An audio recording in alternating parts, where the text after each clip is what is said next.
भगवद गीता का दूसरा अध्याय सांख्य योग के नाम से जाना जाता है और यह अध्याय अत्यंत महत्वपूर्ण है क्योंकि इसमें अर्जुन के संशय को दूर कर श्री कृष्ण उन्हें उनके कर्तव्य का बोध कराते हैं।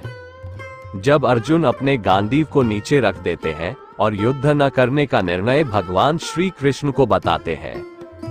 इसी समय भगवान श्री कृष्ण अर्जुन को आत्मा, कर्म और धर्म का ज्ञान देते हैं।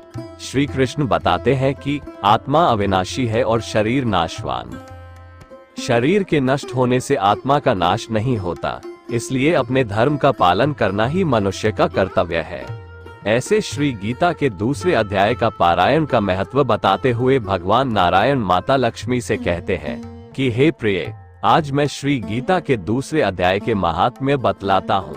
दक्षिण दिशा में वेदव्यता ब्राह्मणों के पुरंदरपुर नामक नगर में देव शर्मा नामक एक विद्वान ब्राह्मण रहता था। वह अतिथियों की सेवा करने वाला, स्वाध्यायशील, वेद शास्त्रों का विशेषज्ञ, यज्ञों का अनुष्ठान करने वाला और तपस्वियों का सदा ही प्रिय था।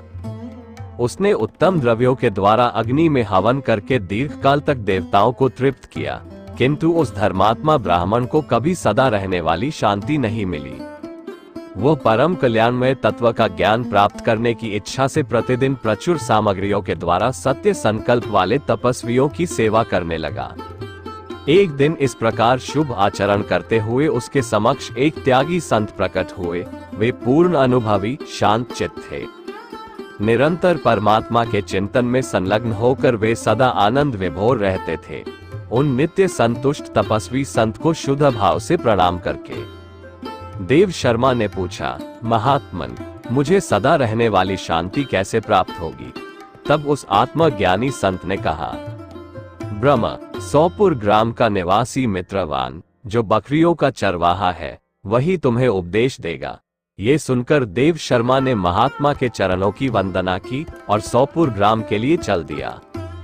समृद्धशाली सौपुर ग्राम में पहुंचकर उसने उत्तर भाग में एक विशाल वन देखा। उसी वन में नदी के किनारे एक शिला पर मित्रवान बैठा था। उसके नेत्र आनंद से निश्चल हो रहे थे। वह अपलक दृष्टि से देख रहा था। वह स्थान आपस का स्वाभाविक वैर छोड़कर एकत्रित हुए परस्पर विरोधी जंतुओं से घिरा था। जहां उद्यान में मंद मंद वायु चल रही थी, मृगों के झुंड शांत भाव से बैठे थे और मित्रवान दया से भरी हुई आनंद विभोर दृष्टि से पृथ्वी पर मानो अमृत छिड़क रहा था। इस रूप में उसे देखकर देव शर्मा का मन प्रसन्न हो गया। वे उत्सुक होकर बड़ी विनय के साथ मित्रवान के पास गया। मित्रवान ने भी अपने मस्तक को झुकाकर देव शर्मा का सत्कार किया। तदनंतर विद्वान ब्राह्मण देव शर्मा अनन्यचित्त से मित्रवान के समीप गया और जब उसके ध्यान का समय समाप्त हो गया, तब देव शर्मा ने पूछा, हे महाभाग, मैं आत्मा का ज्ञान प्राप्त करना चाहता हूँ। मेरे इस मनोरथ की पूर्ति के लिए मुझे किसी उपाय का उपदेश कीजिए, जिसके द्वारा परम सिद्धि की प्राप्ति हो सके। देव शर्मा की बात सुनकर एक क्षण तक कुछ विचार करने के बाद मित्रवान ने कहा, महानुभाव, एक समय की बात है, मैं वन के भीतर बकरियों की रक्षा कर रहा था। इतने में ही एक भयंकर बाघ पर मेरी दृष्टि पड़ी, जो मानो सबको खा लेना चाहता था।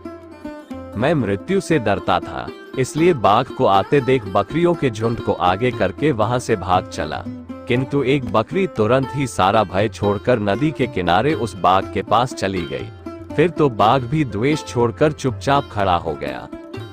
बाघ को इस अवस्था में देखकर बकरी बोली, हे बाघ, तुम्हें तो उत्तम भोजन प्राप्त हुआ है।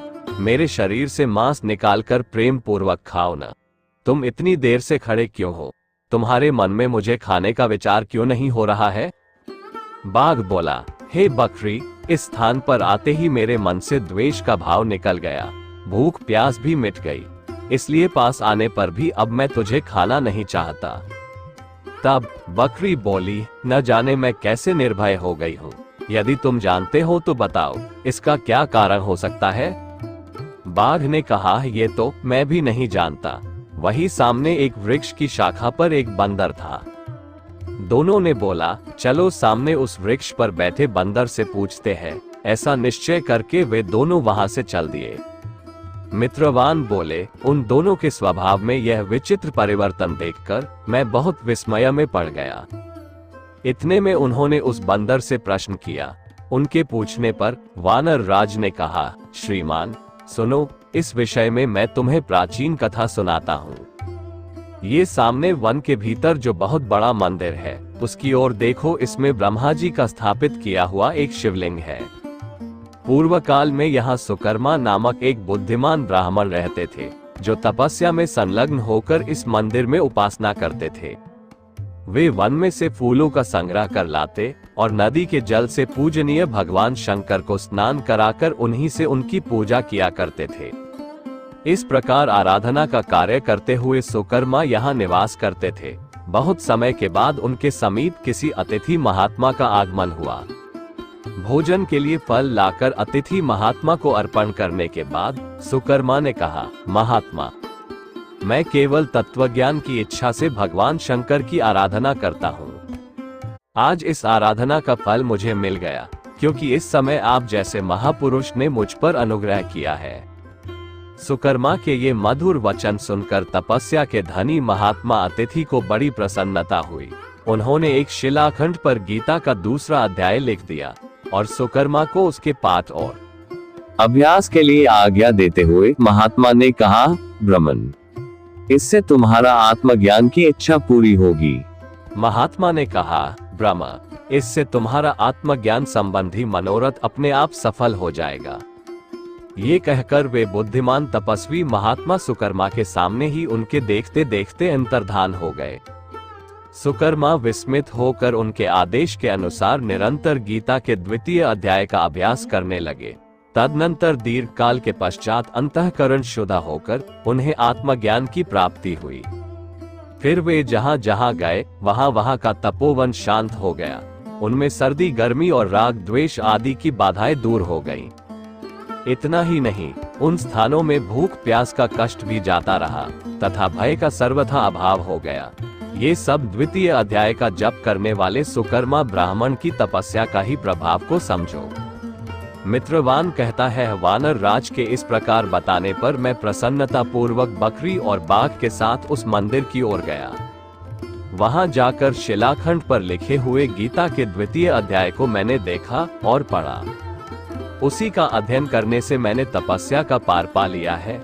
अतः हे भद्र पुरुष, तुम भी सदा द्वितीय अध्याय का ही अध्ययन किया करो।